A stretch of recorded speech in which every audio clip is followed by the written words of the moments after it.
Nous sommes dimanche, mesdames et messieurs. Eh bien, dimanche, c'est la rétrospective de la semaine. En tout cas, l'émission qui vous permet d'avoir, en tout cas, la réaction d'une intelligence de mon pays par rapport au temps fort de l'actualité de la semaine. Aujourd'hui, je reçois Maître Bouanga, qui est vice-président national du CDR, en charge de l'émergence et de la communication. Très heureuse de vous recevoir, Maître Bouanga. Le plaisir a toujours été mien, madame. Voilà, j'ai vu un mot qui m'a fait tilt. Émergence. Ces derniers temps, c'est le mot-clé, hein, c'est le mot phare dans le gouvernement, dans l'opposition. Vous êtes de l'opposition. Alors, explicitez un peu émergence. C'est devenu un slogan ou quoi? Vous avez décrété l'émergence? Non, je ne pense pas. Dans l'acception du CDER, qui vous remercie déjà de l'avoir reçu une fois sur votre plateau et encore ce jour, je crois que l'émergence n'est pas une sorte de prédicat globalisant positif, non. L'émergence, pour nous, c'est plutôt un ciblage précis, tant de notre développement que de notre procession jusqu'à sa qualification la meilleure au service de ce pays, sous tous aspects et sous tous abords. Mais ce n'est pas... c'est pas un slogan pour attirer... Non, c'est pas une lessiveuse de positivité, non. C'est pas ça notre manière de voir. Je crois que c'est une manière de viser l'excellence dans tous les domaines dans lesquels nous sommes censés porter l'action de ce parti dans l'intérêt du peuple congolais.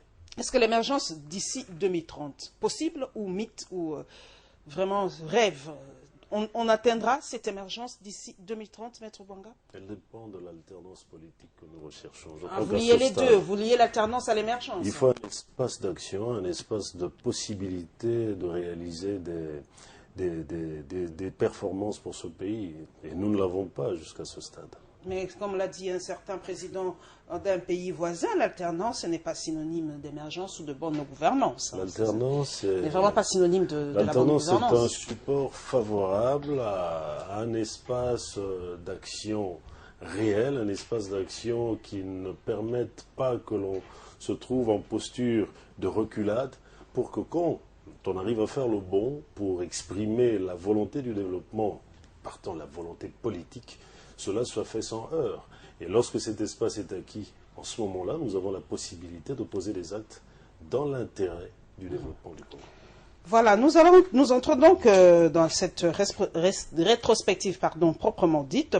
Nous allons l'ouvrir par deux points de presse, celui du porte-parole du gouvernement et du ministre des Affaires étrangères, donc Lambert Mende Omalanga et Raymond Tshibanda, et celui de la mission onusienne en République démocratique du Congo. Plus de détails.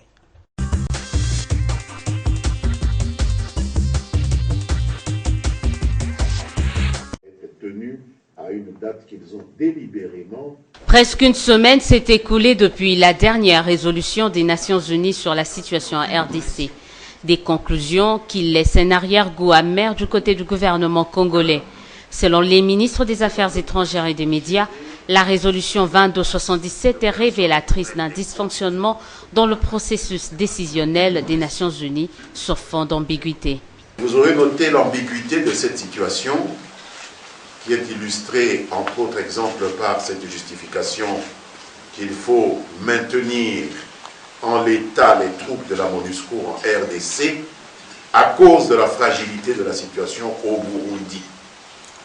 Comme si la RDC et le Burundi étaient un même pays, comme si il y avait un lien de causalité entre les événements qui se déroulent au Burundi et la situation en République démocratique du Congo.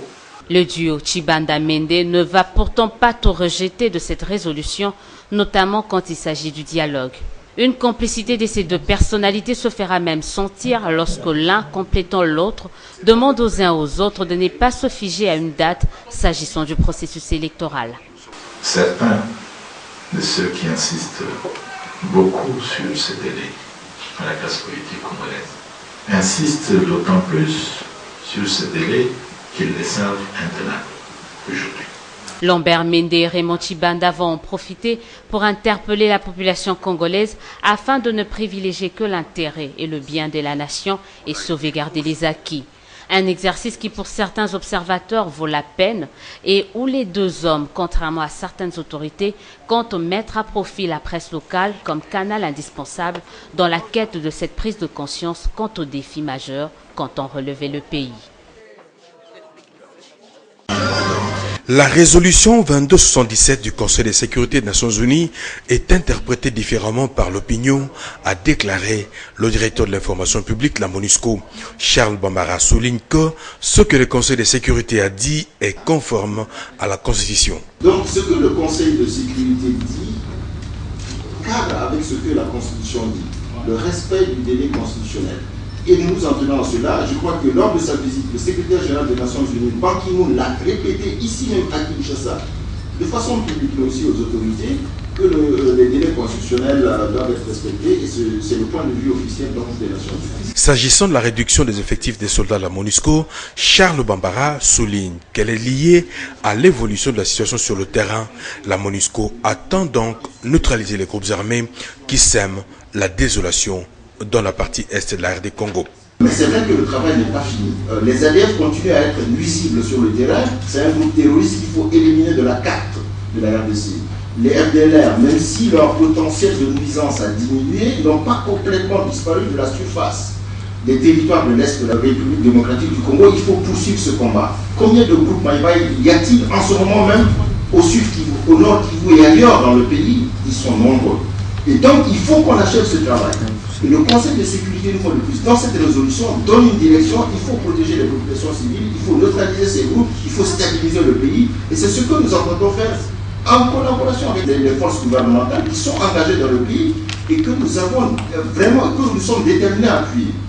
Notons que la résolution 2277 du Conseil de sécurité des Nations Unies est une feuille de route pour la MONUSCO qui compte poursuivre des discussions avec le gouvernement de la RDC sur certains points spécifiques.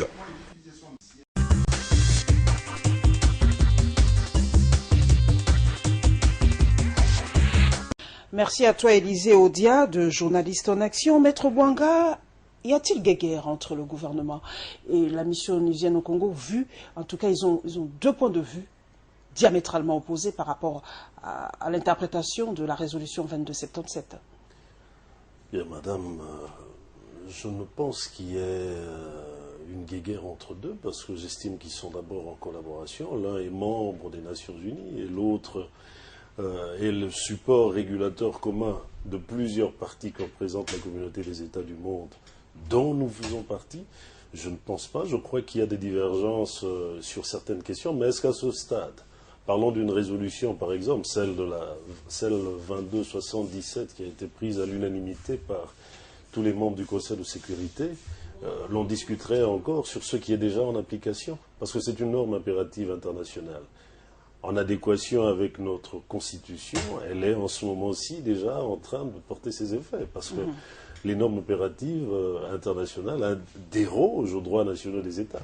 Donc nous sommes en phase pratique qu'il faut plutôt amplifier, parce que j'estime que cette résolution qui a été prise ramasse un tout petit peu, je ne dis pas qu'elle a une substance quasi messianique pour résorber les questions globales que nous avons ici, mais elle me paraît être une sorte de référent matriciel, régulateur des attentes de tous les acteurs de la scène nationale et internationale. Vous avez suivi le porte-parole du gouvernement. Il a dit qu'il y a un dysfonctionnement par rapport dysfonctionnement à l'ONU par rapport à la prise des décisions. Parce que comment on peut lier le sort de la RDC à celui du Burundi? Parce qu'il a dit qu'ils ne peuvent pas partir vu la fragilité de la situation au Burundi. Donc on maintient les troupes onusiennes parce que ça ne va pas au Burundi. Comment lier les deux? J'aime revenir sur un fondamental. La question du Congo est une question de sécurité internationale. Ah. Donc il ne faut pas être étonné que l'on aborde cette question avec une extension sur des régions, sur d'autres acteurs, parce que lorsqu'on règle le problème du Congo, il y a automatiquement un effet sur d'autres pays. Comme ça barde au Congo-Brazzaville aussi, donc on doit maintenir les troupes onusiennes en RDC. S'il barde au Congo-Brazzaville et qu'il y a des réfugiés, ils viendront. Vous savez déjà qu'on bombarde vers le sud. S'il barde en Angola, nous aurons des réfugiés chez nous. Et c'est donc des incidences régionales qui impactent sur la RDC. Sur la région, sur la RDC, et pour lesquelles la communauté internationale a la responsabilité d'avoir un regard régulateur. Est-ce que pour vous, la MONUSCO joue bien son rôle? Parce que la population aussi, il faut suivre le point de vue de la population, surtout de l'Est, qui se disent que non, la MONUSCO ne fait pas bien son travail. Et vous avez suivi dernièrement, il y a plein de rapports qui sortent de gauche à droite. Il y a des viols de ces soldats onusiens. Dernièrement, d'ailleurs, j'ai suivi qu'il y a des filles de l'Est qui se plaignent d'être violées par les troupes tanzaniennes. Donc, est-ce que la MONUSCO fait bien son travail en RDC? Je loue le travail de la MONUSCO, je l'encourage. Pourquoi? Parce que je sais que nous venions tantôt de ressortir d'une rupture de collaboration avec notre armée. Est-ce que cette rupture a été utile? Est-ce que ce que nous avons aujourd'hui comme situation n'est pas une conséquence ou des répercussions de cette petite rupture que nous venions d'avoir? Donc, il y a des responsabilités de part et d'autre. Ce qui est sûr, c'est que la MONUSCO a la logistique que notre armée n'a pas, pour pouvoir parachever le travail de qualification ou même de perfectionnement de ce que nous pouvons nous-mêmes faire pour garantir la sécurité du territoire. On a l'impression que la MONUSCO ne partira jamais, comme elle a la logistique plus que notre armée, parce qu'elle doit sécuriser les élections de 2016. Donc pour 2021, la MONUSCO sera encore là. Donc la MONUSCO ne partira jamais. La MONUSCO, c'est quitter ce pays, et nous le savons tous. Mais quand? Mais tant que la situation sécuritaire internationale... Mais ça profite à qui? Comme vous êtes juriste, on demande à qui profite le crime. Donc on se pose la question à qui profite. Ça profite à l'État congolais. Ça profite à l'État congolais parce qu'aujourd'hui, les moyens de déploiement de notre armée ne nous permettent pas de juguler la crise de l'Est sans se faire accompagner par cette communauté internationale. Je vous ai dit que la question fondamentale, la question clé, la question diamant, c'est cette question de sécurité internationale. Il y a des chebabs, il y a ceci. Vous savez, on parle de notre pays, mais on ne sait pas qu'aujourd'hui, il y a des ressurgences même qui ont des applications sur le terrorisme international. Les missions ne sont pas partout dans le monde. On ne peut pas cibler la RDC comme ça. L'insécurité, c'est au Kenya, il n'y a pas de mission onusienne. L'insécurité, c'est encore où? Je ne sais pas. Je veux bien, madame. Pourquoi l'insécurité est partout. Mais la sécurité du Congo a une incidence bien plus grande qu'ailleurs. C'est ça la seule différence que nous avons. Nous représenterions quelque chose que nous serions... Donc, géopolitiquement, la RDC pèse encore. Exactement, cette géostratégie s'impose dans le sens où notre focalisation des forces partant tant de l'extérieur que de l'interne a une application immédiate sur un espace donné qui peut influer au-delà de nos frontières. Voilà, vous l'avez suivi, le ministre des Affaires étrangères, Raymond Tchimbanda, a dit que vous tenez au délai par rapport aux élections, au délai constitutionnel, parce que vous savez pertinemment que c'est intenable. Il a dit. Techniquement, d'ailleurs, Corneille Nangaa l'a dit, c'est impossible d'organiser les élections en 2016. Alors, vous le savez, c'est pour ça que vous faites cette surenchère. Vous de l'opposition particulièrement. Cette posture de la gouvernance ne nous étonne guère, madame, parce que c'est devenu une sorte d'atavisme, de gestion de l'État, parce que s'il faut remonter à la surface, mais parlons de la question responsabilité. Pourquoi ces élections n'ont pas lieu?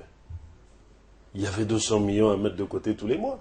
Où sont ces 200 millions qui aujourd'hui, tous les ans, pardon, qui après 5 ans sont disponibles pour organiser les élections? On va nous crier l'ancienne de la guerre. Oui, on veut bien, il y avait la guerre. Il y a d'autres priorités. Attendez, madame, ils l'ont dit, il y a d'autres d'autres priorités. L'élection n'est pas aussi prioritaire. S'il y a la guerre, Maître Bouanga, il n'y aura pas d'élection. Nous parlons de guerre, madame, s'il vous plaît. La guerre n'exclut pas que l'on soit orthodoxe dans la gestion de l'État. Nous devons savoir qu'est-ce qui est affecté à la guerre, qu'est-ce qui est affecté à l'effort de guerre, qu'est-ce qui est affecté à la gouvernance, qu'est-ce qui est affecté au social. Une certaine transparence, vous voulez une certaine transparence dans la gestion. C'est ça la question, parce que le budget est une loi, on l'exécute sur base d'une loi. C'est prévisionnel, la mère Mende l'a dit, il n'y a pas de l'argent placé quelque part là. Nous voulons bien, madame. Donc c'est prévisionnel, on peut l'atteindre ou pas. Les dépassements budgétaires sont justifiés par quoi? Par la guerre qu'il fallait résorber? Les dépassements budgétaires de la présidence de la République, de la primature, les bâtiments intelligents avec un parking chez les voisins, c'est toujours autour de la guerre. Non, madame, soyons circonspects, nous gérons un État. Nous gérons un État et cette question doit être entendue sous un abord de responsabilité. Qu'est-ce que nous avons fait de ce que nous devions mettre de côté pour organiser les élections? C'est ça la vraie question. L'opposition aussi, on vous accuse. On a publié un calendrier. Vous n'êtes toujours pas d'accord. Chaque fois que le gouvernement fait un pas, l'opposition dit non. Vous vous opposez à tout. À tout et à tout. Nous nous opposons à ce qui doit se conformer au respect des règles, au respect de la Constitution, au respect du texte suprême de l'ordre juridique de l'État, qui est le référent régulateur du fonctionnement de l'État. C'est là le souci. Et l'on ne veut pas qu'on parle d'ordre, on ne veut pas que l'on parle de ce qui doit être fait, le must. Je suis revenu avec vous sur la question des dépassements budgétaires. Nous n'avons pas de réponse. Nous avons des avions, mais nous n'avons rien pour organiser des élections de gouverneurs, et ça s'est passé juste après. Encore pire que tout, parce que là, nous partons de l'illégitimité pour donner encore lieu à l'illégitimité, et on continuera d'illégitimité en illégitimité. Mais ils ont la légalité. Quelle légalité? Laquelle? La légalité. Laquelle? L'esprit et la lettre de la loi Voilà. sont fixés sur cette matière-là? En quoi? Selon eux, ils ont la légalité. Non, le Même néant. les sénateurs sont là, ils disent Madame, que tant qu'on ne les a pas remplacés, c'est une ils sont situation là. de Ils sont peut-être illégitimes, mais ils sont C'est légaux. de facto et non de jure, comme l'on dit en latin. De Ça veut fait et dire. non de droit. C'est une situation De de fait. fait. Elle est factuelle. Elle ne repose Vous aurez aimé sur qu'on commence par aucune- les élections des députés provinciaux pour qu'ils élisent Madame, les les élections gouverneurs des et députés changer la chambre provinciaux haute, devaient déjà être faite en depuis mouvance. 2015.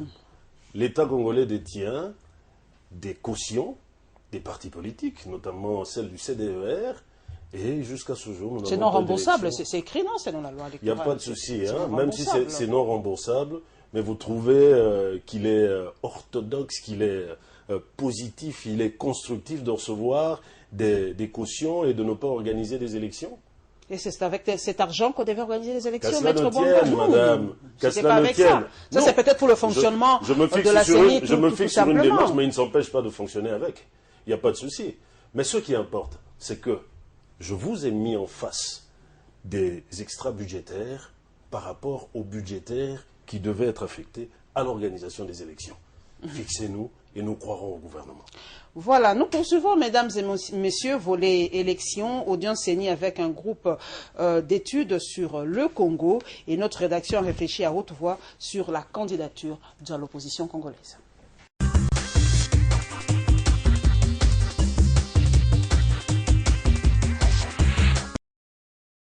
Comment établir un rapport sur le processus électoral en RDC sans palper du doigt la réalité sur le terrain? La réponse à cette question a poussé le directeur général de GEC à rendre une visite au président de la CENI. Venu à la source, Jason Stern ne sera pas déçu. Il va recevoir de la part de Corneille Nangaa tous les détails qui entourent le processus électoral RD congolais. Ses forces, ses défis, ses perspectives immédiates, mais aussi ses faiblesses, rien n'a été oublié.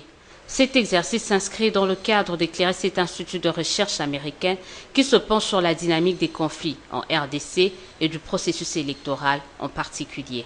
On voulait parler à bâton rompu, je dirais, avec sur tout le processus, c'est-à-dire on a parlé sur la révision du fichier électoral, sur le calendrier électoral, sur le budget électoral, je dirais sur toutes les questions d'actualité qui se portent sur le processus électoral. Il y a beaucoup de questions très très importantes pour la stabilité, je dirais, du pays, de la sous-région, et donc nous allons analyser la situation et faire des recommandations pour le gouvernement congolais, mais aussi pour les bailleurs de fonds. Selon le directeur général de GEC, la publication de son rapport sur le processus électoral en RDC est prévue pour le mois de mai prochain.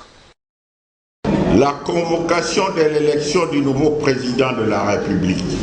Les déclarations et autres propositions à la candidature de la présidentielle fusent de partout au sein de l'opposition. La plus récente et abondamment commentée ces derniers jours est celle de l'ancien gouverneur de l'ex-Katanga, Moïse Katumbi, plébiscité lors du dernier conclave du G7 et présenté comme l'homme de la situation par les anciens alliés de la majorité présidentielle. Dans la foulée, l'on apprend par voie de presse la candidature de Vital Kamerhe, président national de l'UNC. Du côté de l'UDPS, l'on présente le Sphinx de Limité comme le candidat naturel à cette présidentielle. Mais avant, c'était au congrès de l'ECD tenu le 5 décembre 2015 de plébisciter Martin Fayoulou, président national de ce parti, comme candidat au même scrutin. Et que dire de Jean-Lucien Boussa du CDR qui n'a jamais caché son ambition de briguer un mandat présidentiel? Que dire aussi de tous ceux qui contiennent encore leurs intentions, estimant que le moment ne s'y prête pas encore? Pour certains, cette panoplie des candidatures ou prétendues candidatures ressemble à du déjà-vu dans la sphère politique congolaise. Et la question de savoir si cette fois-ci l'opposition est-elle capable de présenter une candidature commune? Oui, disent certains. D'autres envisagent déjà des primaires, mais sous quel format? Cela demeure une autre problématique au sein de cette famille politique qui s'est toujours distinguée par une divergence de vues quand il s'agit d'aborder des questions essentielles sur fond d'un ego qui, pour les observateurs, caractérise chacun de ses leaders. Le moment de lancer ce débat de la présidentielle n'est pas non plus innocent. Il intervient alors qu'il existe une probabilité de procéder à la prolongation de la tenue de ce scrutin et où la majorité au pouvoir ne veut pas se prononcer sur son candidat et préfère parler de précipitation pour tous ceux qui s'y sont adhérés. En remettant ce débat d'actualité, l'opposition espère-t-elle arriver à faire sortir la majorité de sa réserve?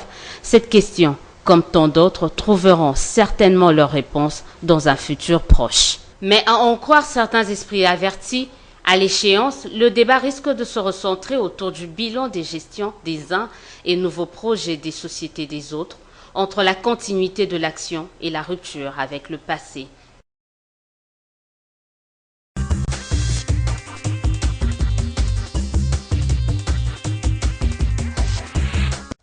Maître Banga, je ne veux pas ici faire un procès d'intention. Est-ce que Jean-Lucien Boussa est candidat à la présidentielle 2016?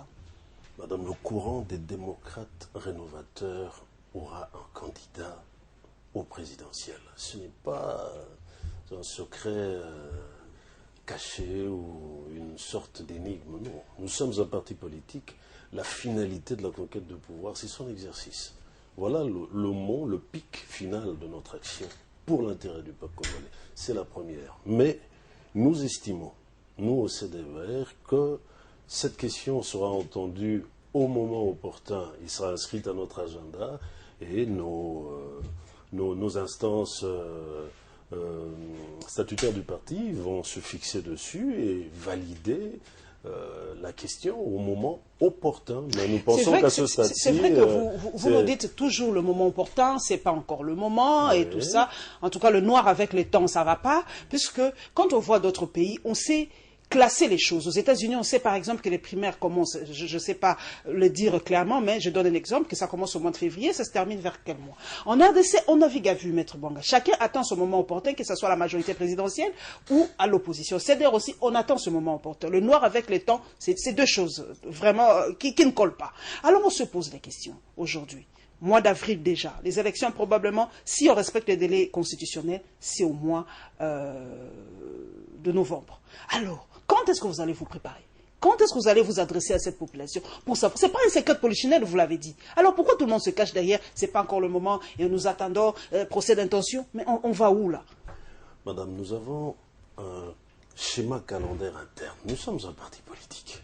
Et nous avons d'abord une première vue, c'est laquelle? C'est que nous estimons que nous sommes en démocratie.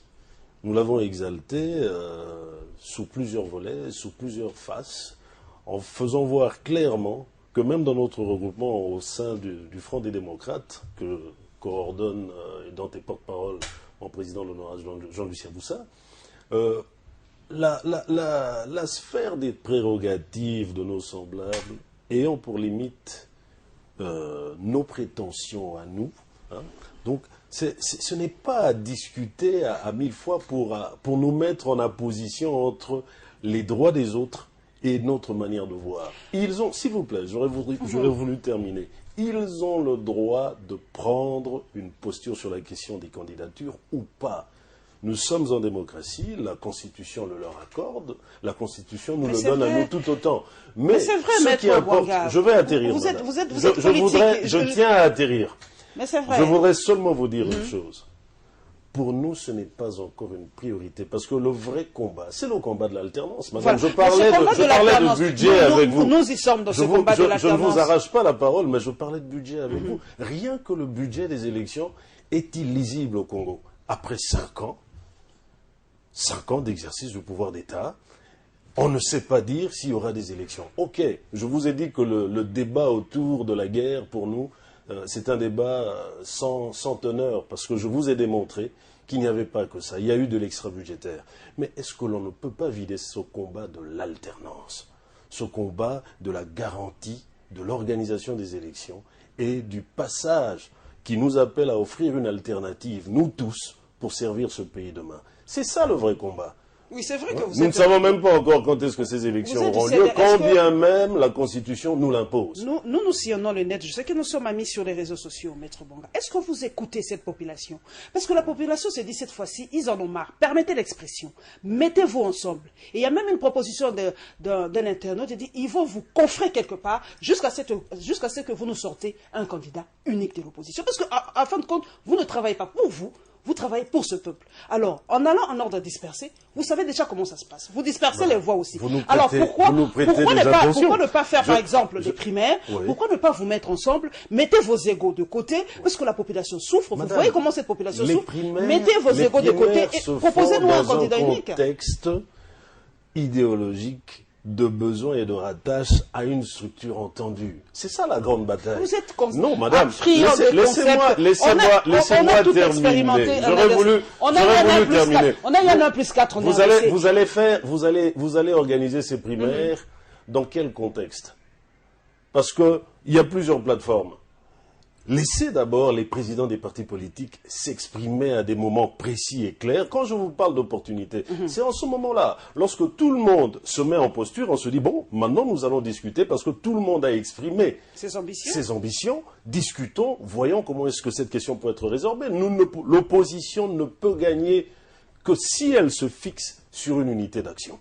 C'est un principe. Nous le savons. Ça ne va pas. Non. Nous ne voulons pas placer la charrue avant le bœuf parce que l'espace dans lequel pourra s'exprimer cette unicité de candidature n'est pas encore propice. Mais non, nous le voyons à l'horizon, mais il ne se définit pas. Mais qu'est-ce que vous empêche de le définir? C'est la volonté politique de nos amis d'en face, et vous le savez. Quelle en face? C'est la majorité qui vous interdit de vous mettre ensemble. Ceux qui ne nous ont pas mis l'argent de côté pendant 5 ans pour organiser les élections, c'est ceux-là qui gèrent l'État, qui doivent d'abord justifier le pourquoi. L'opposition ne peut pas se mettre ensemble, c'est la majorité qui vous met. L'opposition est déjà ensemble, vous avez déjà des regroupements, vous avez la dynamique. Alors ces regroupements ne peuvent pas se mettre ensemble au moment opportun. Mais pourquoi nous devons nous mettre ensemble quand plusieurs ne se sont pas encore exprimés? Vous voulez qu'au débat tout le monde crie? Moi je n'avais jamais exprimé mes ambitions. Donc vous attendez à ce que tout le monde exprime ses ambitions. Que chacun s'exprime, mais privilégions d'abord la garantie de l'alternance, parce que nous ne l'avons pas encore. Est-ce que l'alternance... Ce 24 avril, nous aurons une manifestation sur pied des articles de la Constitution. Nous partons des articles 25 et 26 qui nous permettent de manifester, d'avoir des libertés de réunion. Nous nous retrouvons pour commémorer la démocratisation du Congo dans le cadre de la dynamique de l'opposition en face du stade des Martyrs. Ça fait 26 ans déjà. Si voilà, nous allons créer cette reviviscence de la démocratie pour que tout le monde s'en abreuve. Parce que c'est un des fondamentaux qui vont jeter les bases de notre volonté de nous mettre ensemble pour battre la majorité, je vous le dis, mais veillons au préalable. L'espace démocratique requiert encore quelques pas de combat, parce que nous ne l'avons pas encore. Est-ce que pour vous, l'opposition, c'est vrai que ce n'est pas encore le moment opportun, je vous prends au mot, est-ce que vous ne pouvez pas vous fédérer autour d'Étienne Tshisekedi? Parce qu'on a l'impression aujourd'hui que la majorité se tourne que vers lui. Quand il s'agit de résoudre, par exemple, cette problématique du dialogue, eh bien, tout le regard se pose sur Étienne Tshisekedi. Alors, tournez-vous aussi vers Étienne Tshisekedi, c'est lui, parce que la majorité ne parle qu'avec Étienne Tshisekedi. C'est lui, l'opposant, parce que je peux dire même traditionnel, ou l'opposant légitime, entre guillemets. Pourquoi ne pas vous aussi vous centrer vers Étienne Tshisekedi et on y va? Nous respectons les convictions de la majorité, mais nous estimons que toutes les forces politiques de ce pays représentent une part active de l'espérance attendue de ce peuple. Mais ne se valent pas. Vous connaissez quand même le poids politique d'Étienne Tshisekedi. Même au ciel, Dieu n'occupe pas la même place que les anges. Ok? Mais nous sommes en démocratie. La voix de chacun compte. Et nous verrons au moment opportun qui pourra porter le flambeau de l'ensemble des forces de l'opposition. Mais à ce stade, je vous ai dit, la majorité a toujours un agenda à 1000 pages. Et nous ne savons pas si c'est sur la 617e qu'ils ont logé quiconque. Nous ne partageons pas ce regard-là. Nous avons, nous, des concepts appréhendés sur le besoin d'une démocratie. Ce qui se fait là pour nous, c'est de l'énergie potentielle qui s'exprime entre tel et tel et tel. Mais sa phase cinétique ne peut être entendue que lorsque nous aurons vidé les préalables que représente et l'alternance. Vous nous garantissez quand même, vous parlez à cette population, je sais qu'Info 7 est très suivi. Est-ce que vous pouvez garantir à cette population qu'au moment opportun, il y aura ce fameux dialogue de l'opposition pour que vous nous sortiez, en fin de compte, un candidat unique? Le consensus est inéluctable. Si nous avons des élections à un seul tour. C'est Vous ça, savez, donc il maximiser, nous a été garanti que cette maximiser les chances, constitution ne sera maximiser les jamais, alors jamais modifiée. Bon, le pire nous est arrivé, nous avons eu une élection à un tour, il y a eu modification, d'accord, nous respectons, mais c'est encore là une œuvre de la majorité. Alors raison de plus pour nous de prendre conscience qu'au moment clé, au moment M, nous nous mettrons ensemble pour le faire. Mais vidons d'abord ce qui permet que nous ayons un espace d'expression. Nous ne l'avons pas encore. Voilà, nous avons suivi aussi l'audience de la CENI avec un groupe d'études. Est-ce que pour vous, la CENI, je répète vraiment une question, vraiment terre à terre, la CENI est vraiment l'organe habilité pour vous pour organiser des élections en République démocratique du Congo? Pour une certaine opinion, il y a trop de couacs. Bon, madame, la CENI est une organisation, une institution d'appui à la démocratie. C'est une émanation constitutionnelle. Il n'y a pas débat dessus. Mais lorsque nous voyons... doit-on changer les animateurs ces déhanchements quasi inspirés par ceux qui peuvent avoir des intérêts sur ce schéma-là, ça nous laisse perplexes, parce que lorsque, même sans qualité, on se permet de projeter, d'avoir un espace sur la saisine de la Cour constitutionnelle, qui est une cour qui ne statue que sur la constitutionnalité. Ce n'était qu'une intention, la CENI ne l'a jamais dit ouvertement. Madame, lorsqu'on le... Non, moi j'ai suivi M. Nanga à la télévision. La Cour constitutionnelle est le juge de la constitutionnalité, pas de la Constitution. Ah, vous comprenez, les nuances, madame? vous savez, j'ai un avocat avec moi, donc Exactement. expliciter les nuances. Donc, en français, les nuances la Cour ont statue une très grande importance sur la constitutionnelle, c'est-à-dire la conformité des actes à la Constitution. C'est cela la constitutionnalité. C'est sur cette matière que statue cette Cour. Elle n'est pas le juge de la Constitution. Le seul juge de la Constitution, c'est le constituant, le peuple congolais. Vous m'avez compris, madame? Vous parlez à la population, mais je voudrais quand même, comme j'ai un avocat avec moi, revenir à l'article 70 de la Constitution. Parce que cet article pose énormément de problèmes par rapport à un vide, entre guillemets, juridique, si les élections ne sont pas tenues dans les délais vraiment impartis par la Constitution. Selon vous, maître, qu'est-ce qui va se passer? Qu'elle prévoit la Constitution s'il n'y a pas élection? Madame, nous partons d'abord du postulat de base. Le mandat du président de la République prend fin dès lors que celui-ci est exercé. Il ne peut le renouveler qu'une seule fois. C'est là la fin. Notre président actuel a déjà réalisé 2 mandats. Donc, l'entame et l'échéance, la fin du mandat du président de la République sont entendus sur les 10 ans qu'il vient de vider. Ça, c'est le postulat de base.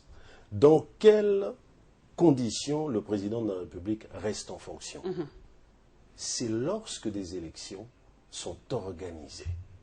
Mais il n'y a pas élection. S'il vous plaît. Oui, oui.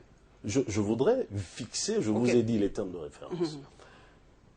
Lorsque les élections sont organisées, il reste en fonction pour le besoin du relèvement de l'exercice du pouvoir. C'est pas pour autre chose. Il n'a pas un nouveau mandat, il n'a pas un nouvel exercice spécifique, si ce n'est attendre l'installation du nouveau président élu. C'est pendant cette période-là qu'il exerce encore le pouvoir. Qui dure à peu près combien de temps, cette période d'attente? C'est je crois, du 27, du 20, après le 20 septembre, vous avez le 19 décembre, 27 novembre jusqu'au 19 décembre à l'investiture. Donc c'est ce laps de temps qu'il reste en fonction. C'est seulement pendant ce laps de temps qu'il reste en fonction s'il y a eu élection. Or, nous avons, vous savez, on joue généralement sur les mécanismes des articles et l'on pense que l'on ne peut s'en servir que pour soi-même. Je vais maintenant vous dire une chose, madame. Qui jouira de la responsabilité de saisir, là je reviens sur l'article 76 de la Constitution, de saisir la Cour constitutionnelle pour déclarer qu'il y a vacance de pouvoir par rapport à la présidence? C'est le gouvernement. Merci beaucoup. Donc, ils doivent nous garantir, s'ils estiment ou s'il arrive, s'il arrive que nous n'ayons pas d'élection, que c'est eux qui diront à la Cour constitutionnelle, avant même que Kabila, président de la République, n'ait vidé son mandat, qu'il y a vacance. Parce que le président de la République, il ne restera que le temps, jusqu'au terme de son mandat, pour être président, puisqu'il n'y a pas eu d'élection. Est-ce que vous m'avez compris? Bon, qui va présider ce moment-là? Combien pas? Il est président de la République et dans les 3... Parce que dès qu'il dépasse les 3 mois avant l'échéance, 90 jours. Dès qu'il dépasse seulement le 90e jour et que nous sommes au 91e jour avant, vous comprenez, 89e jour avant, le gouvernement a l'obligation de saisir la Cour constitutionnelle parce que les élections ne se sont pas déroulées dans le délai constitutionnel. Est-ce que vous m'avez compris? Il va saisir la Cour constitutionnelle pour dire qu'il y aurait vide juridique. Pour dire déjà qu'il y aura vide. Donc, le constituant était prévoyant pour qu'on ait les 3 mois. Et on sait s'organiser pour que le président du Sénat ait, en ce moment-là, dès qu'il est investi, parce qu'on sait qu'il n'y a plus il y a vacance de pouvoir, il faudra un président intérimaire pour organiser les élections. Donc, au 89e jour, on peut déjà saisir la Cour constitutionnelle. Et qui le fait? C'est le gouvernement. C'est la majorité actuelle qui porte la patate chaude, qu'elle croyait ne pas être la bonne, mais elle l'a dans sa bouche, jusqu'au jour. Donc, le président de la République aura tout le temps de faire ses valises calmement, et le président du Sénat sera tranquillement préparé, parce qu'il n'y aura pas d'autre alternative si ce n'est celle constitutionnelle qui dit que c'est lui, président du Sénat, qui devient président de la République pour organiser les élections, et de là avoir changement de constitution. C'est vrai que ça s'est fait dans d'autres pays. Comme vous avez dit, la RDC, c'est que ce n'est pas chez les voisins, impacte toujours un peu chez nous. Vous avez vu au Congo-Brazzaville, c'était le dialogue, on a changé la constitution. 3e mandat pour Denis Sassou Nguesso, bien que ça barde au Congo-Brazzaville. Et vraiment, pour les morts de Congo-Brazzaville, ça nous touche au cœur. Ce sont des morts, il n'y a pas de morts supérieures, de morts inférieures. Vraiment, mes condoléances à toutes les familles qui ont perdu les leurs au Congo-Brazzaville.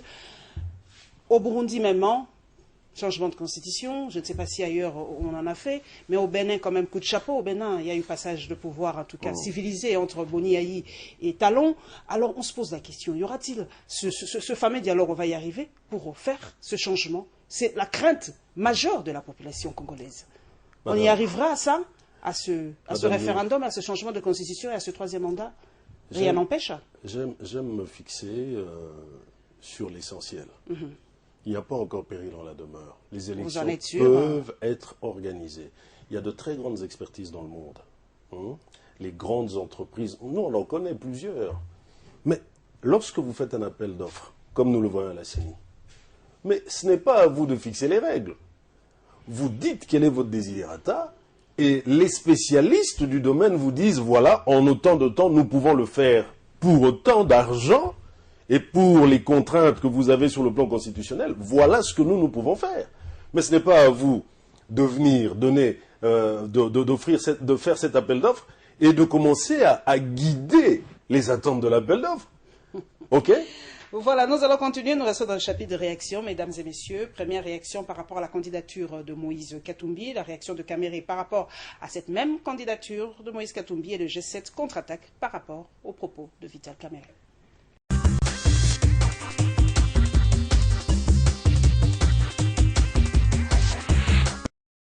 Je demande aux amis des G7 de se ressaisir pour qu'ensemble nous puissions encore respecter les calendriers qui nous sont fixés, celui d'abord d'obtenir le combat pour gagner la bataille de la démocratie. Après, nous parlerons de la candidature unique.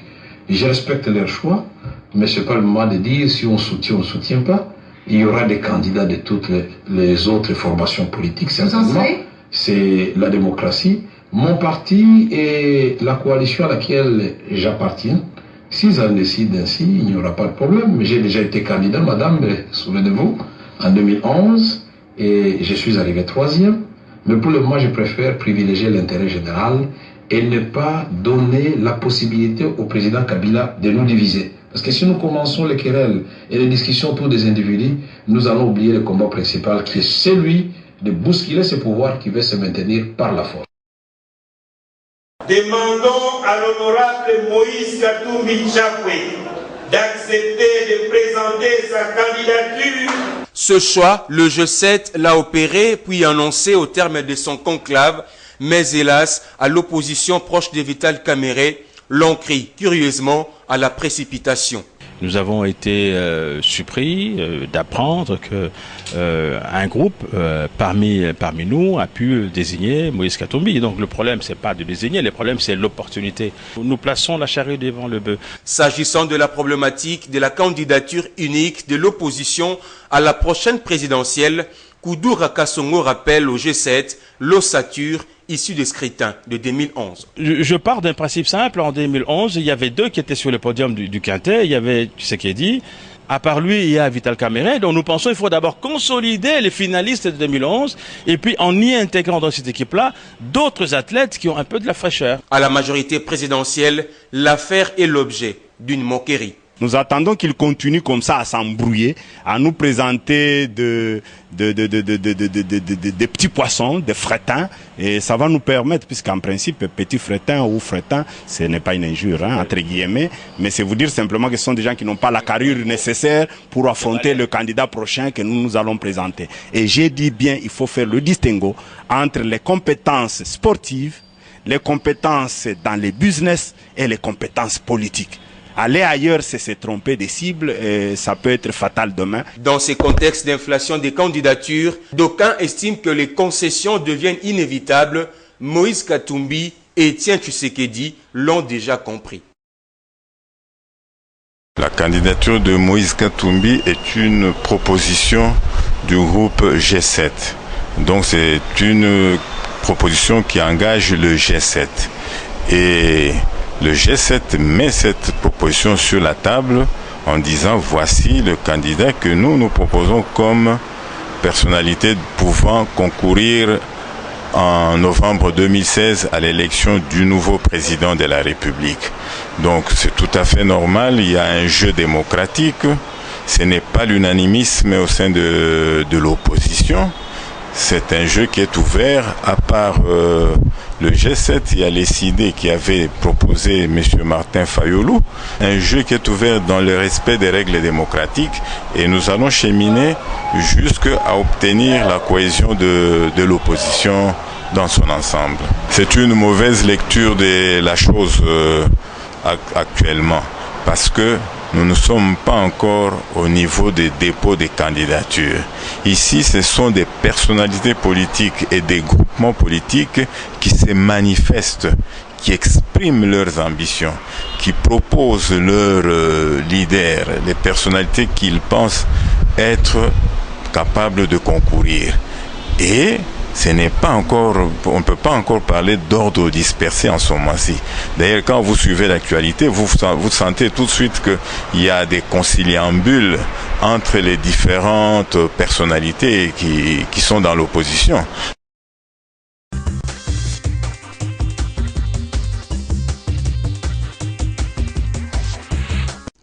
Maître Banga, pourquoi cette proposition pour la candidature de Moïse Katumbi suscite-t-elle un tel tollé dans le monde politique?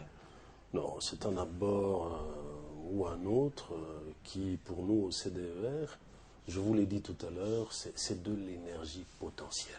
C'est d'ailleurs un très bon signal qui prouve qu'il est des personnes déterminées à porter le destin du Congo. Hein, Vital Kamerhe, vous l'avez suivi quand même sur France 24. Il a dit que c'était un peu trop tôt.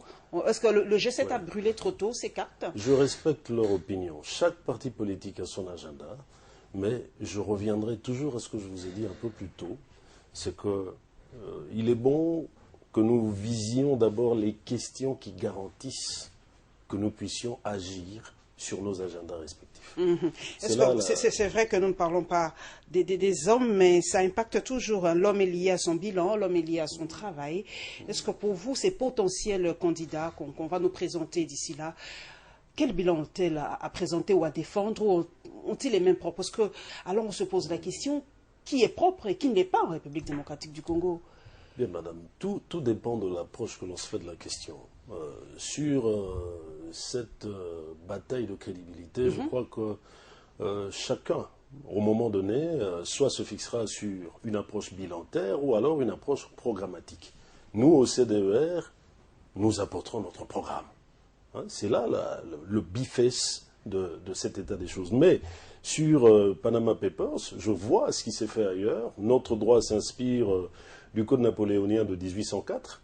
Et partant du droit belge qui s'en est fixé, en a puisé la source, mais nous voyons ce qui se fait chez les anglo-saxons. Aujourd'hui, on a vu Cameron qui est en train de se battre avec la couronne, enfin la Chambre des communes et tout le reste. Bon, j'espère que chez nous, une question sera entendue, mais je sais que la dynamique de l'opposition a statué sur cette question et se propose de saisir les instances compétentes quant à ce pour que des responsabilités soient établies. Mais on n'en est pas encore là. Voyons ce qui va se passer ailleurs, parce que cette matière du droit international est très complexe. Et comme dans la pratique, nous ne sommes pas très outillés, je dirais, mais nous avons des compétences au Congo qui peuvent aborder ces questions utilement, mais qui pourront même se mettre à la disposition de la justice pour l'éclairer dans ces démarches. On voit des droits de réponse, surtout en Afrique, sur TV5, parce que nous sommes les journalistes qui regardons partout, nous ne disons pas les choses au hasard. J'ai vu la réponse, le droit de réponse de M. Itoa de Brazzaville, d'Orion Hall, qui a dit que non, en tout cas, lui, il ne veut pas entendre parler de ça parce que il ne peut pas être dans cette histoire. Est-ce que le droit de réponse est juridique? Quelqu'un a le droit de dire non, on n'avait pas le droit de citer mon nom tant que je suis encore innocent, parce que tant qu'il n'y a pas de preuves, ils sont innocents.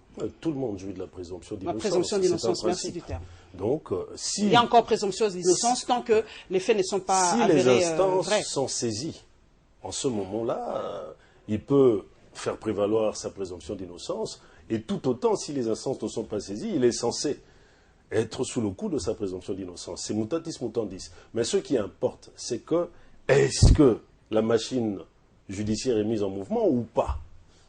C'est là son droit. Voilà. Son droit de réponse peut être exercé vis-à-vis de la presse qui a publié. Donc tout dépend. Tout dépend du tableau sur lequel s'opère l'action qui lui est échue. Par rapport aussi aux personnes, c'est vrai que c'est un peu difficile à nous, Congolais, peut-être, ce sera votre rôle à vous, des partis politiques, de faire passer le programme avant l'homme, mais nous en sommes encore au stade que l'homme passe avant le programme. Il nous faut du temps pour faire le contraire. Est-ce que Jean-Lucien Boussa, c'est pas péjoratif, hein, on pose la question, est-ce que Jean-Lucien Boussa pèse devant Moïse Katumbi, pèse devant Vital Kamerhe ou pèse devant Étienne Tshisekedi? Madame, la finalité de la balance s'exprimera au moment... Je reviendrai sur le mot opportun. Vous avez peur de dire franchement non, ou pas? Madame, faites attention. Vous savez, en politique... Il n'y a pas de menu frétin, comme l'a dit quelqu'un, là. Il n'y a pas de menu frétin en politique. Je respecte ces regards, mais moi j'ai appris à apprécier chaque individu pour ce qu'il représente. Et je ne tense personne, ce n'est pas une prérogative qui m'est échue, parce que ma liberté s'arrête là où commence celle de mes semblables. Mais je pense que l'élégance m'impose de considérer que, au moment de l'action, surtout que nous sommes, comme je vous ai dit, fixés sur la possibilité d'une convergence. C'est potentiel, mais nous apprécierons sur la balance ce qui doit être fait, parce que c'est un combat collectif, et ce combat, si nous ne l'abordons pas dans le sens de converger nos forces, nous l'aurons perdu. La guerre des égos, vraiment, Voilà. on peut mettre fin à ça? Non, je pense qu'il n'y a pas de guerre des égos. Il y a un espace d'expression. Chacun veut être président, chacun veut être C'est le travail de tout parti politique. Chaque individu peut exprimer ses opinions. Je peux aujourd'hui dire, moi je serai président de la République, vous pouvez le dire, tel peut le dire. Qu'est-ce qui vous manque? Rien du tout. Mais dans le contexte de ce que nous avons, je vous dis que le CDER statuera sur cette question au moment donné, au moment où elle sera inscrite dans son agenda actif en tant que force politique dans ce pays. Voilà, nous sommes quand même passés, le mois de mars est quand même fini, mais j'ai quand même quelqu'un de la com du CDR. Le gender chez vous, c'est respecté? Quel est le rôle et la place de la femme au sein de votre parti? Est-elle la militante qui agite le drapeau au CDR, qui danse le djalelo au CDR? Ou la femme, qu'est-ce qu'elle joue comme rôle au sein de votre parti? Non. Est-elle décoratrice du CDR ou quoi? Ne souffrez pas d'attendre du CDER que la femme ait une place, parce que chez nous, la femme est au centre. Elle a, comme on dit, elle règne sur nos vies en vivant sous nos lois. Elle est en même temps juge et serviteur. Donc, elle a tous ses droits chez nous, et elle a une part active, parce que vous verrez, nous avons une Ligue des femmes chez nous. Nous avons une fédération, enfin plusieurs fédérations qui sont copilotées par des femmes. Même à la présidence, nous venions, paix à son âme, de perdre une de nos vice-présidentes, qui était ma collègue, qui gérait la mobilisation, et aujourd'hui elle n'est plus là, paix à son âme. Donc c'est pour vous dire qu'à tous les niveaux, la femme est intégrée et elle fait sa part. Nous l'accompagnons dans ce besoin d'expression pour la valoriser et la qualifier dans le système microcosmique CDER. Est-ce que vous voyez un jour une femme à la tête de la RDC, Maître Bouanga? Bien, je crois que ce n'est pas inéluctable. Aurons-nous Dilma Rousseff, c'est vrai qu'elle passe un sale quart d'heure ces derniers temps, aurons-nous des femmes un jour à la tête de la RDC? L'avenir est à la portée de tout citoyen et les femmes sont citoyennes. Voilà, nous poursuivons, mesdames et messieurs, nous nous dirigeons à l'Assemblée nationale, un dépôt question orale sur la BIAC et les travaux en commission. Plus de détails dans ce chapitre.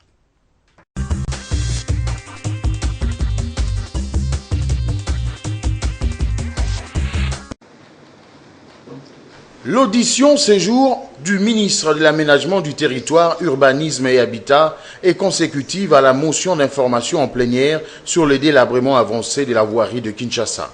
Les travaux menés par le président de la Commission Aménagement du Territoire et Infrastructure, Baudouin Maillot, ont enregistré différentes interventions de membres de la dite commission. Baudouin Maillot parle des objectifs poursuivis par la séance de ce jeudi. Vous savez que le gouvernement de la République débourse beaucoup d'argent pour la construction de routes qui ne durent pas. Alors, il faudra que cette situation cesse. Le problème se trouve à quel niveau? Peut-être que les routes commandées ne sont pas celles qui sont construites. Ça, il faut vérifier aussi. Mais peut-être aussi parce que la ville n'est pas construite selon un plan. Espérons qu'à la fin, il y aura un programme ou un plan d'urgence du gouvernement qui pourra tenir compte de tous les aspects que gèrent les différents ministres. L'audition du ministre Egwake s'est déroulée sous l'œil attentif du président de l'Assemblée nationale. Les travaux de séjour ont enregistré moult questionnements. Omer Egwake a sollicité 48 heures en vue de rencontrer les préoccupations de la commission. Bien avant, Aubin Minakou s'était entretenu avec l'ambassadeur angolais accrédité à Kinshasa. Emilio Guerreira était porteur du message du président de l'Assemblée nationale angolaise, celui du renforcement de la diplomatie parlementaire entre les deux pays. Son silence, s'il était prolongé, allait étonner plus d'un, compte tenu de son engagement dans l'amélioration du social des Congolais, mais surtout face à l'ampleur de la situation qui prévaut à la Banque internationale pour l'Afrique au Congo. Quand bien même la Banque centrale essaye de rassurer, l'élu national Jean-Lucien Boussa veut plus d'éclaircissements et plus d'explications sur les problèmes auxquels fait face la troisième banque du pays.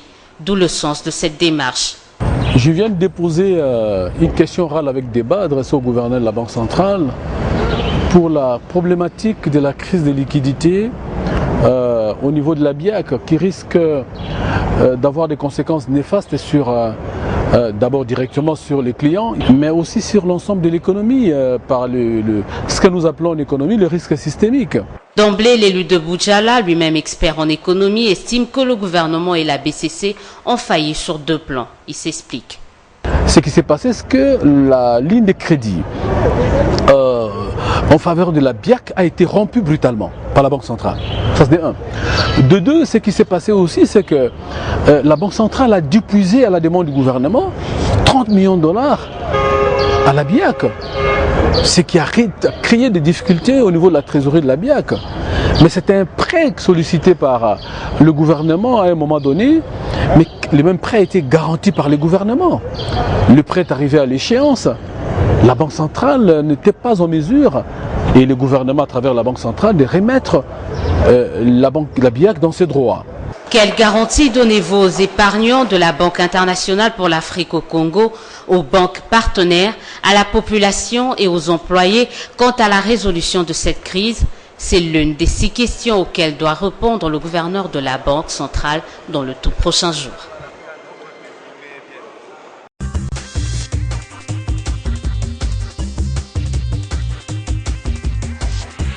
Maître Bouanga, est-ce que vous avez eu des clients qui sont venus se plaindre par rapport à la BIAC? Parce que il y a eu un sérieux problème ces 2 dernières semaines. Madame, les plaintes, il y en a toujours.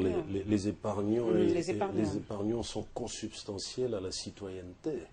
C'est des sujets de droit qu'il faut absolument protéger. Et le président du CDER et coordonnateur du Front des démocrates et porte-parole, l'honorable Jean-Lucien Boussa, mon président, a pris à bras le corps cette préoccupation de la population. Il est élu national et il a fait ce travail en saisissant, parce que la BIAC, c'est 400 000 clients, et derrière 400 000 clients, vous avez et des entreprises. Au sein de ces entreprises, ce sont des familles. C'est combien de personnes, combien d'intérêts liés à ces comptes. Au-delà des 450 millions que représente le pactole, le portefeuille de cette banque, il fallait poser des questions essentielles au gouverneur de la Banque centrale qui a le meilleur regard régulateur des banques commerciales. Parce que c'est lui qui vient en garde. La banque centrale vient en garde. Quel est l'élément déclencheur de cette crise? Qu'est-ce qui s'est passé? Manque de liquidité ou mauvaise gouvernance de la BIAC? Non, les questions y liées en profondeur, je ne donnais peut-être pas les détails, je vous les fournirai peut-être une prochaine fois s'il est possible, mais c'est une crise parce qu'il n'y avait pas de disponibilité en liquide. Et que fait la Banque centrale? Elle garantit le développement des banques commerciales. Donc s'il y avait un souci, c'était à la banque de nous le justifier. Bon, j'ai vu qu'après l'action du président Boussa qui a interpellé le gouverneur, il y a eu quand même quelques...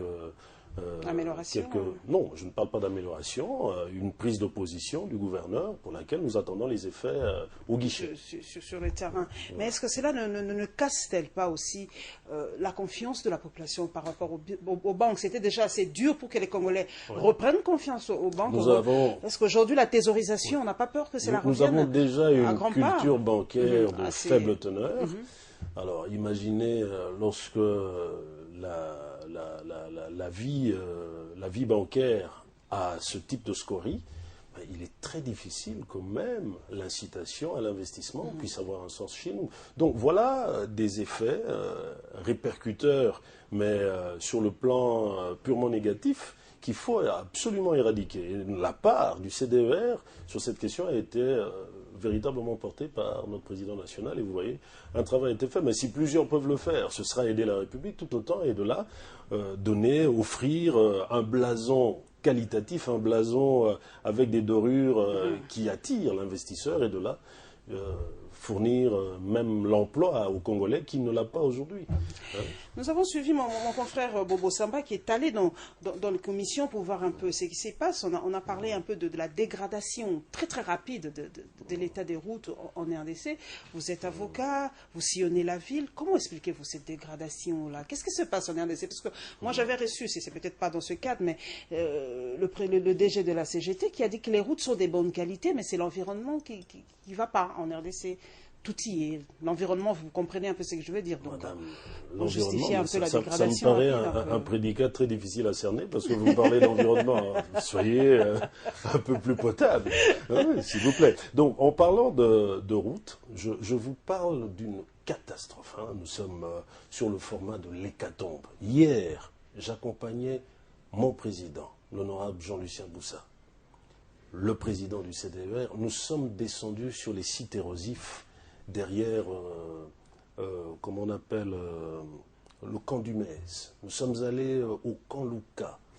Mais sans vous dire... Je l'ai vu sur Facebook. Madame, je vous dis, les gens vivent dans un état de précarité qui frise le noyau de la misère. Il n'y a pas d'adduction d'eau, les canaux de la Régie des eaux sont cassés, il n'y a pas de courant électrique. Mais les gens vivent au Crétacé. Je préfère encore parler d'Oligocène ou de Pléistocène, mais nous sommes dans un autre monde. Même dans les milieux reculés, dans les villages, on ne vit pas comme ça. Il n'y a pas de sanitaire. Les fosses sceptiques s'en sont allés dans le ravin avec tous les risques de maladies. Nous avons été là, je vous dis, madame, le gouvernement vogue dans la modernité qui n'a rien à voir, qui n'est pas en phase avec le quotidien du Congolais. Quel paradoxe!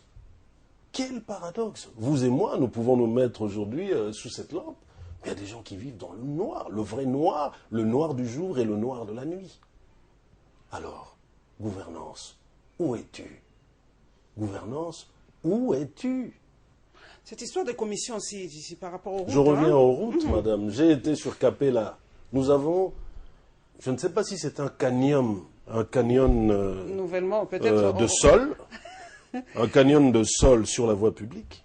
On veut aller aux États-Unis avec les canyons, pourquoi Non, pas? les canyons sont élevés, mais là, nous l'avons dans le dans sol. Les 3/4 de la chaussée. Waouh, ça c'est a cappella. Allez a cappella. Vous me direz quoi?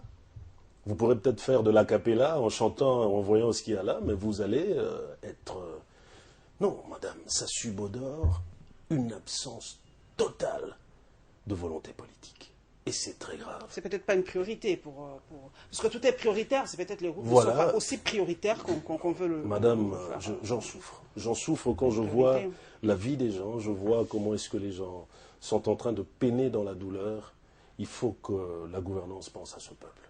Et vous-même, homme politique, qu'est-ce que vous pensez à ce peuple-là? Je préconise, par exemple... Maître Bouanga, est-ce que vous ne pensez pas à vos propres intérêts? Madame, parce que si le peuple vous dit, par exemple, mettez-vous ensemble, présentez-nous un candidat unique, et vous nous dites non, c'est le moment opportun, que chacun...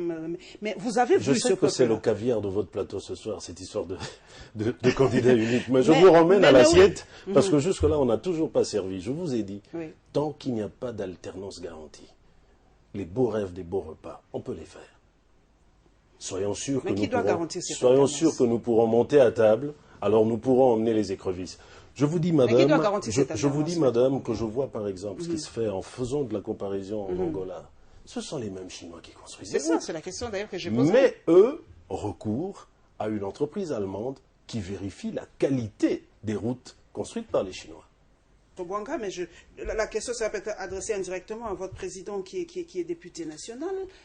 Les contrôles parlementaires, Maître Bouanga, on a l'impression ça passe comme ça, et pourtant c'est de leur prérogative de contrôler ce gouvernement, de faire des motions, de questions orales, je ne sais pas moi quoi, mais on a l'impression que ça passe comme ça. Lorsque la majorité est une bouée de sauvetage pour tous les interpeller et les contrôler, qu'est-ce que vous attendez de l'Assemblée?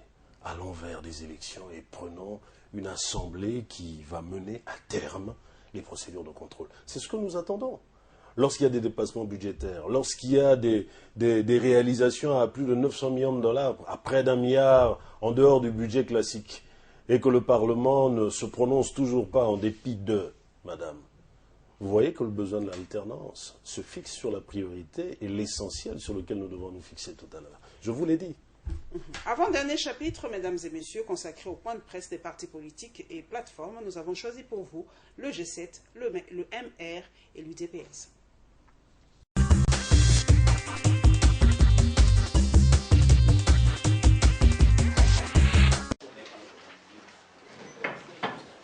Résolution 2277, chacun y va de son interprétation. Là où le gouvernement semble brandir l'irresponsabilité de la communauté internationale, le G7 lance une mise en garde contre une attitude qui risquerait de coûter gros à la République. Si le gouvernement persiste dans son attitude réfractaire, il prend le risque de l'isolement diplomatique de la République démocratique du Congo. Le peuple congolais se souvient encore des conséquences dramatiques de l'isolement auquel notre pays avait été exposé en 1989 à la suite de l'entêtement des dirigeants de l'époque à défier la communauté internationale. Les avis divergent également entre ses alliés d'hier lorsqu'il s'agit de la compréhension du dialogue pourtant recommandé par la dite résolution. S'agissant du dialogue, le G7 réaffirme son rejet catégorique du dialogue national convoqué par le président de la République car sans objet et extra-constitutionnel. Le peuple congolais n'acceptera jamais plus un troisième faux pénalty. Dans le même ordre d'idées, le G7 va se prononcer sur la désignation d'Edem Kodjo par l'UA comme facilitateur du dialogue en RDC. Il rassure quant à sa collaboration, mais lance une série d'avertissements. Nous disons que si M. Edem Kodjo vient ici à Kinshasa avec un costume de représentant commercial du dialogue Made in Kingakati, il trouvera la porte fermée. Nous sommes pleinement pour la réussite de sa mission qui s'inscrit dans le respect de la résolution 2277.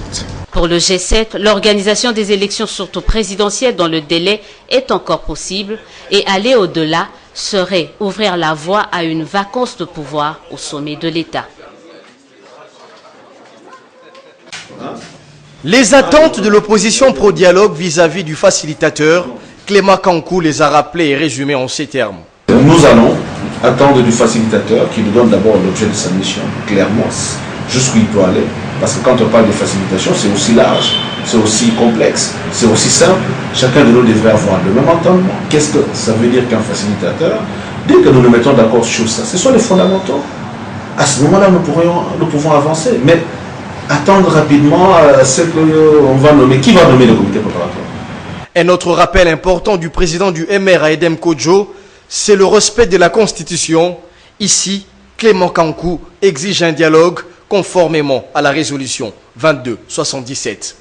L'implication de la communauté internationale à travers la résolution 2277 du Conseil de sécurité des Nations Unies nous demande d'organiser ce dialogue, mais en respectant la Constitution, parce qu'ils mettent l'accent sur la Constitution, ça nous réconforte.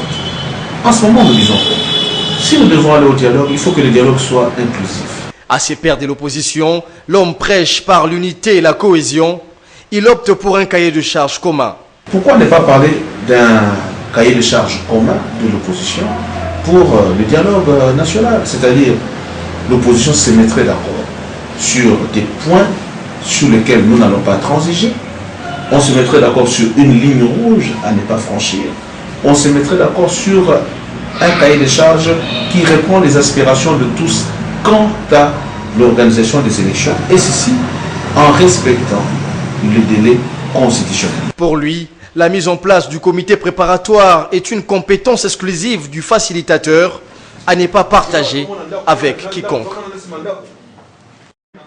L'Union pour la démocratie et le progrès social salue la résolution 2277 du Conseil de sécurité de l'ONU qu'elle considère comme une réponse à la requête de son président Étienne Tshisekedi. Elle s'est dit satisfaite de constater que le Conseil de sécurité des Nations Unies exige que les auteurs de crimes commis lors des élections 2011 soient jugés. Ce, avant de demander à la communauté internationale de s'investir dans l'organisation du dialogue politique tant attendu en République démocratique du Congo. S'agissant de la désignation du candidat unique de l'opposition politique, l'UDPS affirme haut et fort qu'elle n'est pas concernée par ce débat. L'UDPS rappelle qu'en 2011, son chef, son Excellence Dr Tshisekedi Wamulumba, a gagné l'élection présidentielle seul, c'est-à-dire en dehors de toute alliance. En outre, le parti du Sphinx délimité se dit profondément touché par les révélations faites dans la presse internationale concernant le scandale financier baptisé Panama Papers, dans lequel les personnalités congolaises sont citées nommément. Que toute la lumière soit faite sur cette affaire et que les responsables de ces crimes économiques subissent la rigueur des lois nationales et internationales.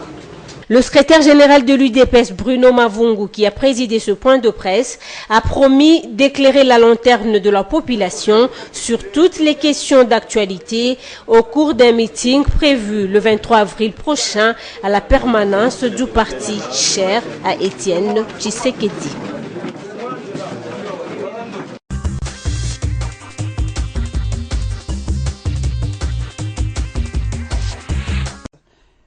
Est-ce que la RDC risque l'isolement diplomatique si elle s'entête ou si elle rétorque tout le temps face aux résolutions des Nations Unies?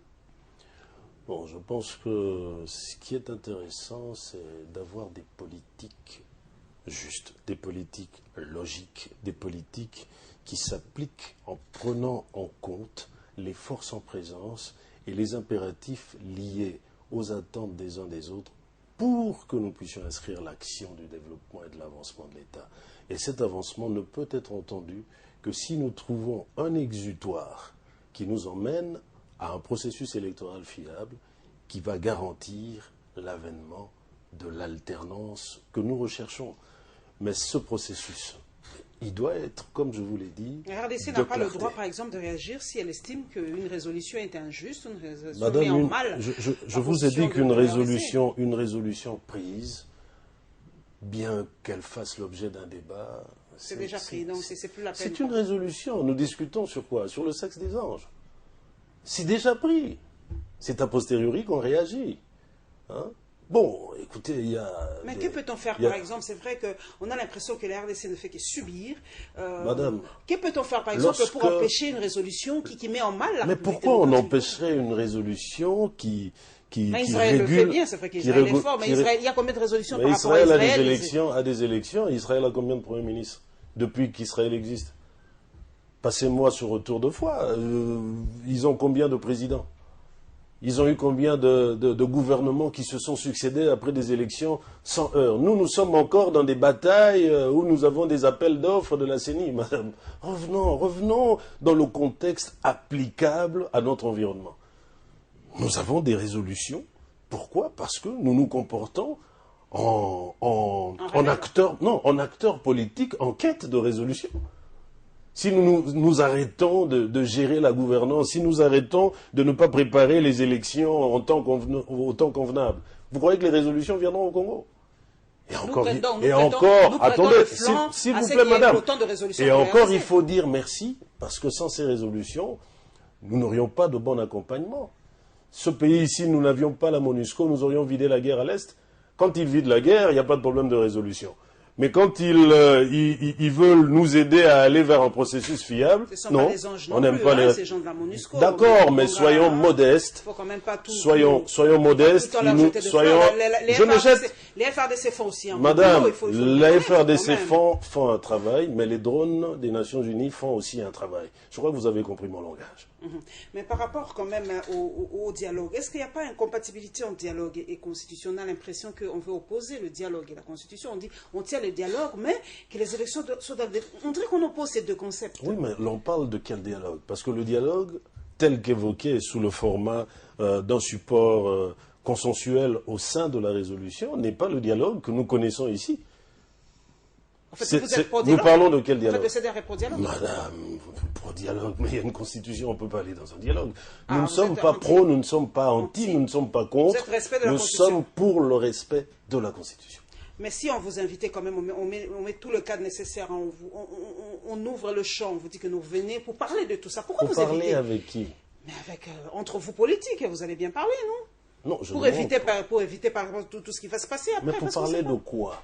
Le processus électoral, par exemple. Le président a bien circonscrit le champ, vous allez parler du processus électoral. En tout cas, dans tout le développement qu'il y a eu, dans le contexte de ce qui paraît pour certains être une crise politique que nous ne pensons pas être, madame, cette résolution est un rubis. Une crise créée de toutes pièces, il n'y a pas de crise selon vous? Madame, il n'y a pas un espace crisique au Congo. Vous ne suivez pas la modernité à la télévision. Le Congo est un pays debout. Vous n'avez pas suivi ce discours aux Nations Unies? Le Congo est un pays debout. Est-ce que dans un pays debout, il y a une crise? Je ne pense pas. Donc, ce qui importe, c'est de respecter les textes qui nous régissent, de les mettre en pratique. Et la Constitution est là pour ça. La Constitution emporte avec elle. Mais seulement, s'il vous plaît, madame, j'aimerais terminer. J'aimerais terminer. Je vous ai déjà vidé cette question avec les expertises que j'avais évoquées. Les élections peuvent avoir lieu dans le temps qui nous reste. Et les présidentielles. La circonscription du chef de l'État est connue. C'est le Congo tout entier. On n'a pas besoin d'avoir les pressions du découpage. On n'en a pas. Le pays n'est pas découpé par rapport au président. À part le président de la République, il y a bien d'autres élections. Madame, les élections du président. Vous allez faire des élections locales avec quelle juridiction, dans quel espace découpé? Débattez de ça alors. Mais vous avez une cour d'appel à Mbandaka, vous n'en avez pas à Ikela, vous n'en avez pas en dehors de la Chuapa, comment vous allez faire? Comment vous réglerez le contentieux? Mais non, madame, on fera quoi pour construire dans les 6 mois qui nous restent des tribunaux et des cours d'appel? On peut le faire en paille. Dans combien de pays? On peut le faire en paille. En paille. Donc, voilà, vous comprenez pourquoi on a toujours des résolutions qui viennent nous aider à nous mettre en ordre. Donc, je vous reviens et je vous dis que, à mon avis, cette résolution est un rubis qui nous aide à avoir un cadrage de toutes les prétentions confondues. Ceux qui voulaient que le regard de la communauté internationale soit là, sont servis. On n'est pas un pays sous tutelle, tutelle, notre bon gars. Madame, c'est l'extérieur qui nous pouvons ne pas être sous tutelle, mais il y a des acteurs majeurs sur la scène internationale qui peuvent influer. Vous savez, quand des États, qu'est-ce que vous voulez? Au Conseil de sécurité, nous avions 15 États.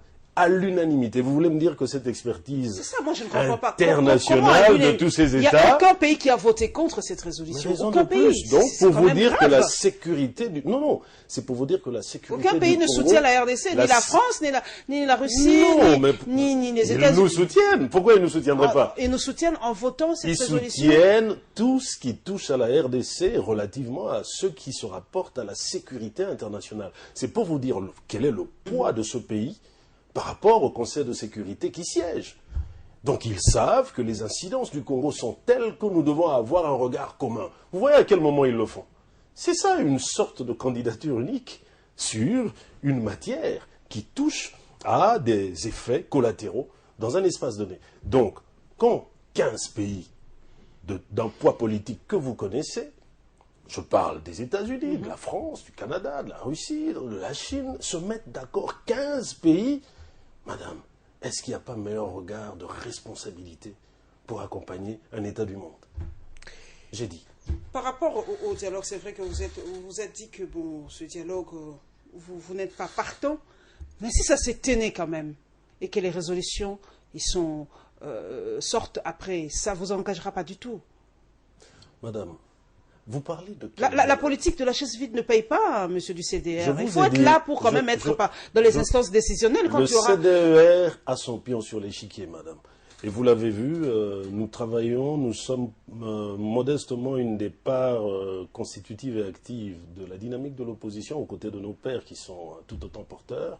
Nous faisons un travail, mais nous vous avons dit que la résolution 2277 est en phase parfaite avec notre Constitution. Mais Eden Kodjo est déjà là, le facilitateur est déjà connu. Que vous le voulez ou pas, qu'il procède à le dialogue va se tenir. Madame, qu'il procède à ces consultations. Mais s'il vient chez vous, vous allez lui fermer la porte au nez? Pourquoi nous lui fermerions la porte au nez? Nous l'écouterons, ça ne veut pas dire que nous sommes en guerre ou que nous sommes d'accord ou que nous disons non. Nous allons l'écouter. C'est quoi un dialogue? C'est quoi une facilitation? Ce sont des échanges. Mais nous, ce que nous vous avions toujours dit dès le départ, c'est que le format du dialogue tel que proposé par la majorité, nous ne l'avons jamais accepté. Et d'ailleurs, pour nous, ce n'est pas... Nous craignons toute forme de substituant aux questions ou aux prescrits pertinents de la Constitution. Nous tenons à préserver ce support dont la base se fixe sur le 18 décembre 2006 et qui nous garantit aujourd'hui d'être un État fiable et d'avoir des projections tenues pour que nous allions vers des élections. Cela est possible. Il suffit qu'il y ait de la volonté politique. Nous allons atteindre les objectifs. Par rapport à Étienne Tshisekedi, nous y revenons, nous avons suivi Bruno Mavungu pour lui, l'UDPS en tout cas par rapport, c'est vrai, aux candidatures uniques. Elle ne veut même pas l'entendre, pour lui c'est Tshisekedi ou rien. Hein. C'est aussi un peu d'être un peu obtus aussi. Hein. C'est la liberté d'opinion, elle est garantie par la Constitution. Oh. Ben oui. Ils l'ont dit, c'est leur droit. Ils estiment que ça ne les intéresse pas. Donc, on peut toujours entrevoir qu'au moment opportun, qui sait si ça peut évoluer. Nous allons terminer, mesdames et messieurs, par le volet social. Nous allons terminer par la journée mondiale sur les génocides rwandais. Nous allons terminer par le délabrement de la route Éthiopie. Nous y revenons par rapport au volet infrastructure et la clôture du mois de la femme chez les médecins.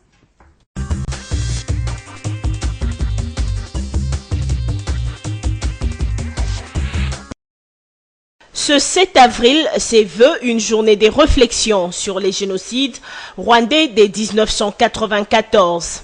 Un événement consécutif à la disparition de 2 chefs d'État, rwandais et burundais, victimes d'un crash. Le drame s'est produit un certain 6 avril.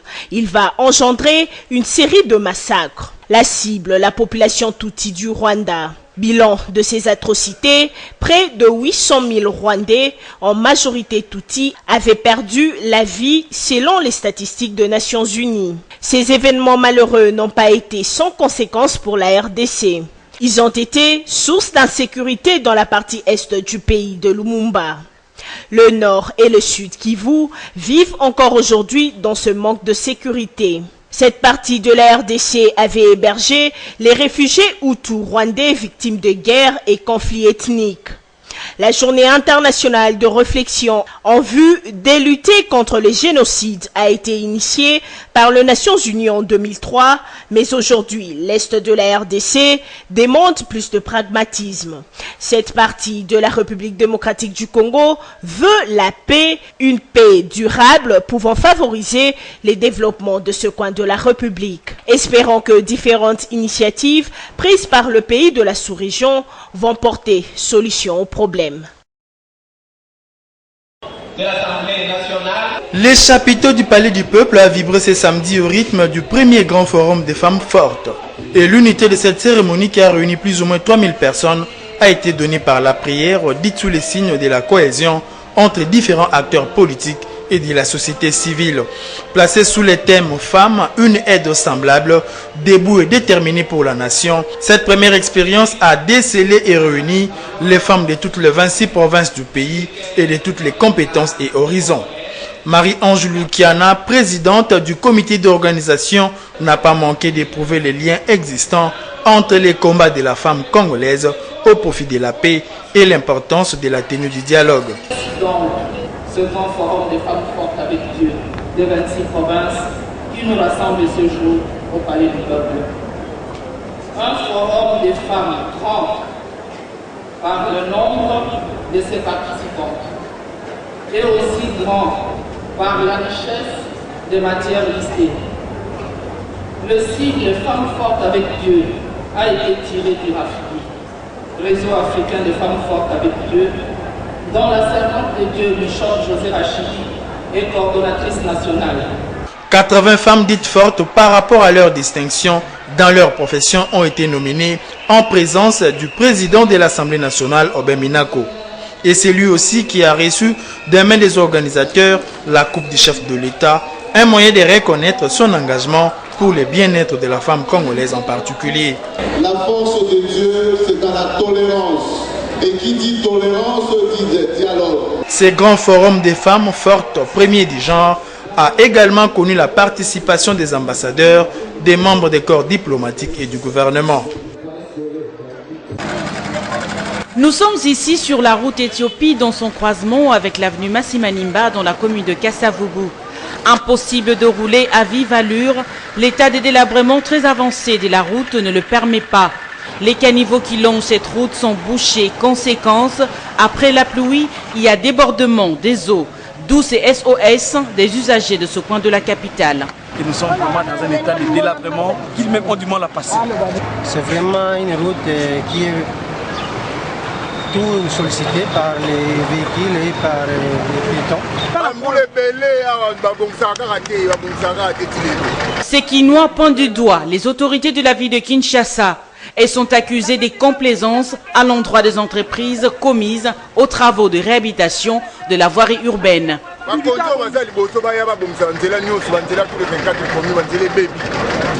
voir la patriotisme, il n'y en a pas. Dans nos gouvernements, il n'y a pas le patriotisme. L'amour de la patrie n'y est pas en quelque sorte. Ils doivent faire quelque chose parce que nous laisser de la sorte, ça c'est une façon de nous tuer encore davantage. Loin de nous, près de nous, il y a le marché, il y a les microbes qui ne cessent de naître nuit et jour à cause de cet état. Signalons que l'état des routes dans la capitale reste préoccupant. Bien que les efforts sont fournis, mais les problèmes semblent persister.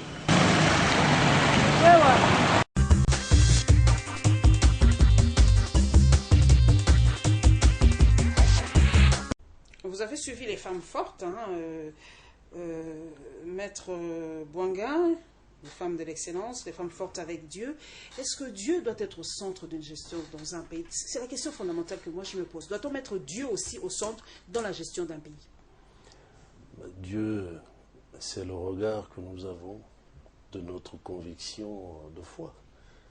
Dieu, c'est la suprématie de ce qui va au-delà de notre entendement. Par conséquent, je crois que s'il est une valeur, il n'est pas une valeur, il est l'intrinsèque de notre projection, à tout niveau. Par rapport au génocide rwandais, c'est vrai que si on fait un déni du génocide, on va vous arrêter au Rwanda. On se pose maintenant la question, est-ce que ce génocide est vraiment réel? Moi, je commence à me poser la question si ce génocide a vraiment été réel. Parce que quand on parle de la RDC, on dit 5 à 6 millions de morts. Alors pourquoi chez nous, nos morts, on n'en parle pas tellement? Et chez les autres, bon, je ne sais pas pourquoi. Non, mais c'est notre approche, notre gouvernance sur la question. Si nous en faisons un débat national, nous pourrons lui donner le poids qui est tenu. Nous avons un génocide qui va au-delà de ce qui s'est passé en 14-18, la guerre de 40-45. C'était pas autant de morts. Mais que faisons-nous pour cristalliser ce besoin de conforter la mémoire collective sur la sacralisation de ce qui nous est arrivé C'est peut-être la et de définition réclamer du réparation. terme génocide aussi. Hein. Peut-être qu'il n'y a pas eu génocide. Il y a eu des morts, mais il n'y a pas eu génocide en RDC. Il y a notre part, c'est notre manière de voir cette chose qui est déterminante. Est-ce que nous y mettons de l'initiative? Non. Nous avons des ministères ici, culture et art, nous avons tout. Mais qu'est-ce que nous faisons? Est-ce qu'on ne peut pas organiser un colloque où on demande à des artistes d'immortaliser ce qui nous est arrivé pour qu'un plaidoyer commence petit à petit à prendre corps? C'est encore là. C'est encore là le chiffre aussi pose problème. C'est aussi le 5, 4, 3, 9. Non, c'est le regard. Même un seul mort. Même un seul mort. Même un seul mort. C'est un mort de trop. C'est un mort de trop. Ok. Ce qui importe, c'est le management d'État sur cette question. C'est à nous de faire valoir cela auprès de qui de droit. Nous allons terminer par le délabrement. C'est vrai que vous en avez déjà parlé, mais la force de l'image, nous avons vu, ça c'est à Éthiopie. Mais à qui doit-on s'adresser? Qui doit porter le chapeau de cet état de choses? Parce qu'en RDC, personne n'est responsable. Tout le monde va bien. Madame, on ne comprend pas. Ce que j'ai vu, c'est de la désolation. On ne peut pas avoir des voies carrossables sous un format lacustre. De peu, il n'y aurait pas de véhicule dedans qu'on aurait déjà... Des pirogues. Si pas des pirogues ou des poissons, on ne sait jamais. Et c'est honteux. C'est honteux parce que nous avons un gouvernement. Mais que fait-il? Que fait-il? J'ai vu le ministre qui a été interpellé. Mais que fait-il? Quelle est la suite? Parce que le Congolais, il ne s'attend pas au rapport parlementaire. Le Congolais s'attend à avoir des routes pour qu'il puisse y rouler et qu'il puisse y marcher pour atteindre un point à l'autre de la République. Et ne fût-ce que faire nouer les deux bouts du mois pour sa famille. Parce que s'il reste chez lui, comment est-ce qu'il va évoluer? Voilà, mesdames et messieurs, nous sommes vraiment à la fin, mais je ne vais pas terminer parce que je sais que la population de l'autre rive nous suit. Votre égard par rapport à la situation du Congo-Brazzaville, parce que c'est vraiment très très proche de chez nous. Quelle lecture faites-vous de la situation présente au Congo-Brazzaville? Bien, madame, je m'inscris dans les attentes les plus constructives en matière de démocratie en Afrique. Je crois que ce qui importerait, c'est que c'est pour la question, Maître Banga, si c'est vraiment bien de faire les élections en Afrique. Hein. C'est vraiment la question que l'on commence à se poser. Parce qu'après les élections, regardez la situation. Madame, il faut de la volonté politique. Que ce qui se déroule à Brazza nous aide à comprendre que nous devons prendre à bras le corps l'avenir de ce pays. Que nous devons avoir de l'abnégation et oublier nos égos pour atteindre les objectifs. Mais cela doit se faire conformément à ce qui nous régit. On ne peut pas exceller en dehors de la voie. Et quelle est la voie? C'est la Constitution. Qui est changeable, qui est modifiable, à part les articles verrouillés. Oui, mais pas... À part les articles verrouillés. Oui, c'est pas la Bible, hein, la Constitution, Maître Banga, vous êtes juriste. Elle est modifiable, mais dans les proportions tolérables et les possibilités qui en sont offertes, par elles-mêmes d'ailleurs. Donc on ne peut pas aller au-delà de ce qui touche au bien commun pour que nous puissions revisiter la Constitution taillée sur mesure par rapport aux intérêts d'une partie des Congolais. Nous voulons qu'elle serve la communauté tout entière. Les compromis, les accords, les voies de négociation qui finissent, madame, leur tombe se trouve sur l'avenue du 18 décembre 2006. 2006. Je dis RIP. Ok, voilà mesdames et messieurs, nous sommes à la fin. Merci à Maître Banga d'être passé à la barre, l'expression est consacrée. Merci à tous mes followers sur les réseaux sociaux, merci à toute l'équipe technique et je profite donc de l'occasion pour souhaiter un bon anniversaire à Rachel Kitita, de Journaliste en Action. Bon anniversaire à toi, que Dieu te garde encore et encore et nous nous retrouverons mesdames et messieurs avec le même plaisir le dimanche prochain, Inch'Allah.